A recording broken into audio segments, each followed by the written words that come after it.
जय जगन्नाथ।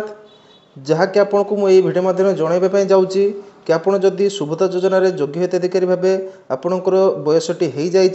ताहले आपड़ जदि एपर्यंत सुभद्रा योजन एप्लाय करना ताहले आपको एप्लाय करने निहाती दरकार कारण आपणकर सुभद्रा योजन साइट बहुत शीघ्र बंद होगापी जाऊँगी मात्र आपण हाथ में 4 दिन बाकी रहा जहाँकि आपणकर सुभद्रा योजना जो नुआ आवेदन नवेम्बर 1 तारिख आरंभ होता ताहा बे समाप्त होगापी जाऊँगी आपणकर 30 नवेम्बर 2025 तारिख सुधा आपणकर सुभद्रा योजन नुआ आवेदन शेष होदी आपड़ एपर्यंत एप्लाय करना ताहले आपण एप्लाय करनियंतु जदि आपणकर सुभद्रा आवेदन करने योग्य हो जाती कि आपणकर बयसटी हो जाए कि आपड़ जदि सुभद्रा एथर आवेदन करूना ताहले आपको पुणी आउ थे गोटे वर्ष अपेक्षा करने पड़ो से पुणी केबे रिओपन हम सुभद्रा पोर्टाल कहीहब ना कारण आपण मैंने जानी कि सुभद्रा पोर्टाल एवं जो रिओपन होती ताहा भी रिओपन होगापी बहुत टाइम लगी जहाँकि 4 ରୁ 5 मास विलम्ब हो जाता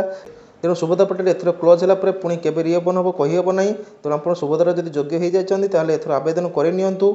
जदि आप फास्ट फेज रे एप्लाय करनथिले जो मानकर बयस हो जाइतिला किंतु से फास्ट फेज रे एप्लाय करनथिले सेमाने मध्य एही सेकंड फेज रे एप्लाय करि परिबे जदि सेमाने मध्य एप्लाय करनाहांती ताहले आपण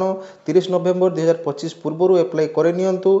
जहाँकि एथर सरकार घोषणा करिसेंती जदि एथर आपण एप्लाय करूचंती ताले आपण 2025-26 आर्थिक वर्ष अनुसार आपको 10,000 टका मिलिबो माने आपको एकाथरे 2टी किस्ती मिलवाई जाऊँगी जदि आप एथर एप्लाय करूचंती ताले आपण 10,000 टका एकाथरके पाइबे ताले आपणकर बयस जदि 1/4/2025 बेलू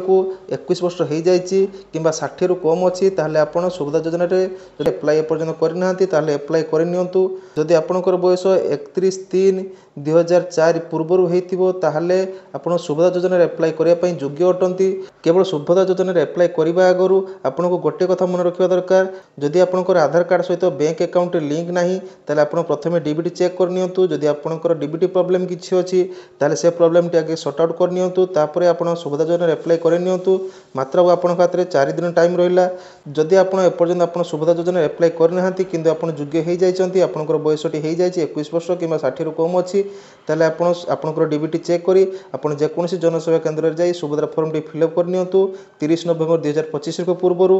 तेणु यही वीडियो माध्यम आपको एतिकी ही अपडेट देवार थिला कारण आपणकर सुभद्रा योजनार शेष तारिख पाखे आसी जदि आप एपर्यंत आवेदन करना ताहले आवेदन करनियंतु तेणु यही वीडियो आग को देखापी आम चैनल को सब्सक्राइब कर रखी था